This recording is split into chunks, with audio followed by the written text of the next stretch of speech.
Hello दोस्तों, VH classes for you में स्वागत है आपका। आज आपके लिए फिर से आपकी डेली करंट अफेयर्स की क्लास लेके आ गया हूँ। तो चलिए स्टार्ट करते हैं। देखते हैं पहला क्वेश्चन है कि प्रधानमंत्री नरेंद्र मोदी ने हाल ही में किस योजना के दूसरे चरण का उद्घाटन किया। तो ये किया है उज्ज्वला योजना का। उज्ज्वला योजना 2.0 का अभी प्रधानमंत्री नरेंद्र मोदी ने उद्घाटन किया है। इन्होंने 10 अगस्त मंगलवार को वीडियो कॉन्फ्रेंसिंग के जरिए उत्तर प्रदेश के महोबा में एलपीजी कनेक्शन सौंपकर उज्ज्वला योजना के दूसरे चरण का शुभारंभ किया। इस कार्यक्रम में केंद्रीय पेट्रोलियम मंत्री हरदीप सिंह पुरी और उत्तर प्रदेश के मुख्यमंत्री योगी आदित्यनाथ की भी शामिल थे।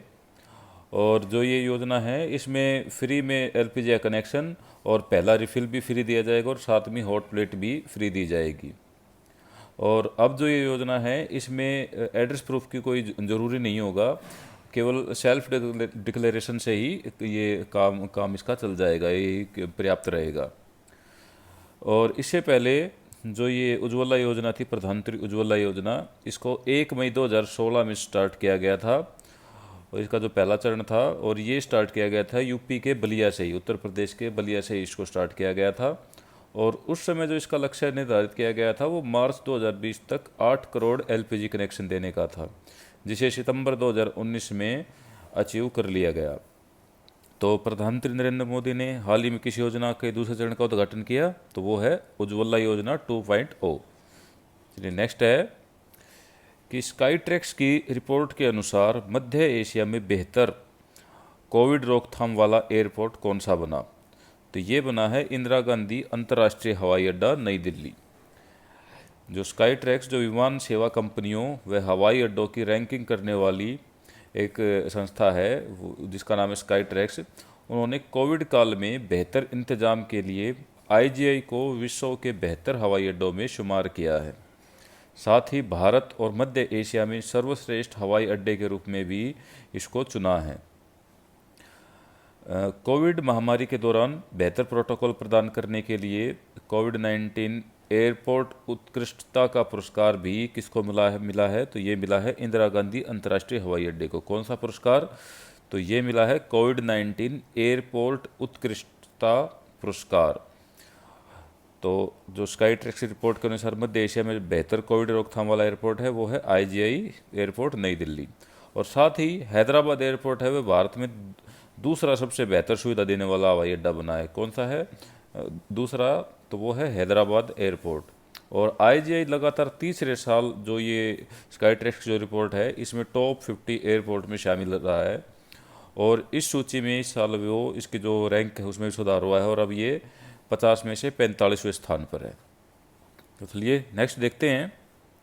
नेक्स्ट है कि प्रधानमंत्री नरेंद्र मोदी ने खाद्य तेल में आत्मनिर्भर बनाने को किस मिशन का ऐलान किया है, तो ये किया है राष्ट्रीय खाद्य तेल मिशन।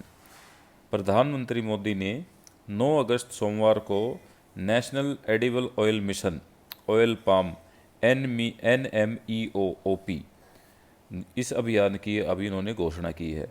कौन सा है, राष्ट्रीय खाद्य तेल मिशन। ये जो अभियान है इसकी घोषणा कब की है, 9 अगस्त सोमवार को।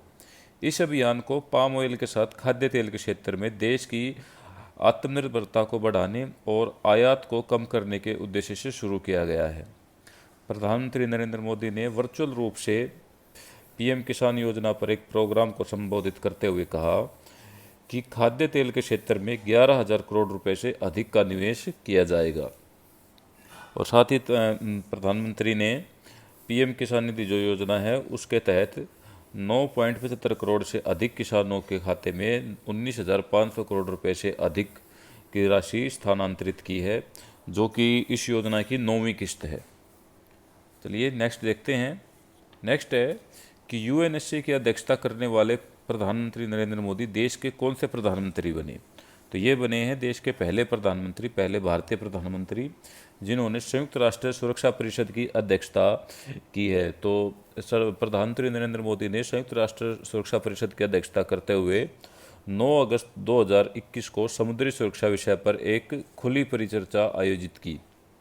इसमें बतौर यूएनएससी अध्यक्ष प्रधानमंत्री मोदी शामिल हुए और 15 देशों के प्रतिनिधियों स्थायी और अस्थायी को संबोधित किया। प्रधानमंत्री की संबोधन के बाद अध्यक्षता विदेश मंत्री एस जयशंकर ने की। जो ये बैठक थी, इसकी अध्यक्षता उसके बाद विदेश मंत्री एस जयशंकर ने की। और इस दौरान हिंद प्रशांत महासागर को के क्षेत्र को लेकर जोरदार बहस भी हुई, जिसमें एक समय ऐसा आया जब चीन बिल्कुल ही अलग पड़ गया था।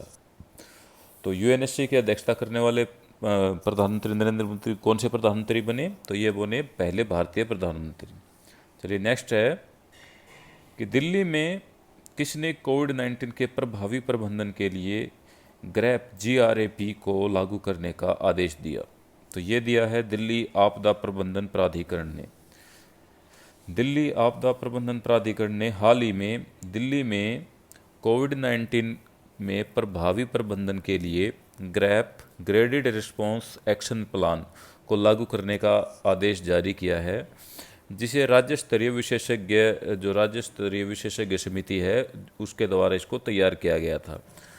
तो ग्रैप को लागू करने का आदेश किसने दिया? तो ये दिया है दिल्ली आपदा प्रबंधन प्राधिकरण ने।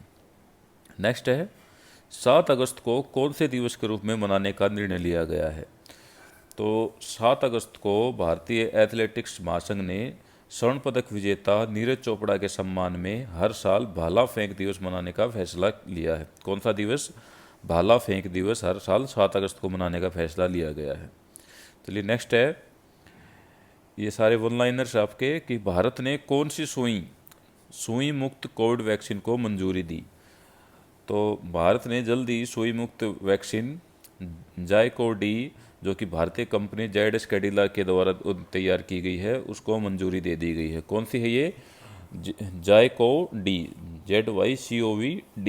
ये जो वैक्सीन है ये एक सुई मुक्त वैक्सीन है और इसको जो केंद्र सरकार है इसने इसको मंजूरी दे दी है। चलिए नेक्स्ट है कि दिल्ली के रोहिणी में कौन सी पशु DNA प्रयोगशाला स्थापित की गई है?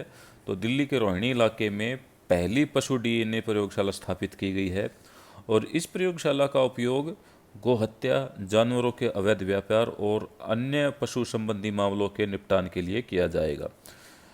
इससे पहले जो दिल्ली में जो इस प्रकार के कोई मामले हो जाते थे तो उसके लिए बाहर के राज्यों में ये सैंपल भेजने पड़ते थे, लेकिन अब दिल्ली के रोहिणी में पहली पशु DNA प्रयोगशाला स्थापित कर दी गई है। तो जी नेक्स्ट है कि हाल ही में लोकसभा में संविधान का कौन सा संशोधन बिल पेश किया गया? तो ये किया गया है 127वां। लोकसभा में संविधान का 127वां संशोधन बिल पेश किया गया है, जिसके लोकसभा और राज्यसभा में पास होने के बाद राज्यों को यह अधिकार मिल जाएगा कि वो ओबीसी की लिस्ट में अपनी मर्जी से जातियों की लिस्टिंग कर सकें। तो कौन सा संविधान संशोधन बिल पेश किया गया है? तो ये है 127वां। अगला क्वेश्चन है कि हाल ही में भारत और किस देश की नौसेनाओं ने द्विपक्षीय अभ्यास जायद तलवार 2021 किया? तो ये किया है भारत और यूएई की नौसेनाओं ने। कौन सा अभ्यास किया है? तो ये किया है जायद तलवार 2021। अगला है कि हाल ही में केंद्र सरकार ने भारत में रह रहे विदेशी नागरिकों को कोविन पोर्टल पर पंजीकरण कराने और टीका लेने की मंजूरी दे दी है। तो पहले इनको ये ऐसी मंजूरी नहीं थी, लेकिन अभी हाल ही में केंद्र सरकार ने जो भारत में जो विदेशी नागरिक जो रह रहे हैं उनको कोविन पर पंजीकरण व टीका जो कोविड का जो टीका है वो लेने की उनको मंजूरी दे दी है। तो चलिए आज के क्वेश्चन यहीं पे पूरे होते हैं। कल आपके लिए फिर से एक नया वीडियो लेके आऊँगा। तब तक जुड़े रहें VS क्लासेज फॉर यू से। Thank you.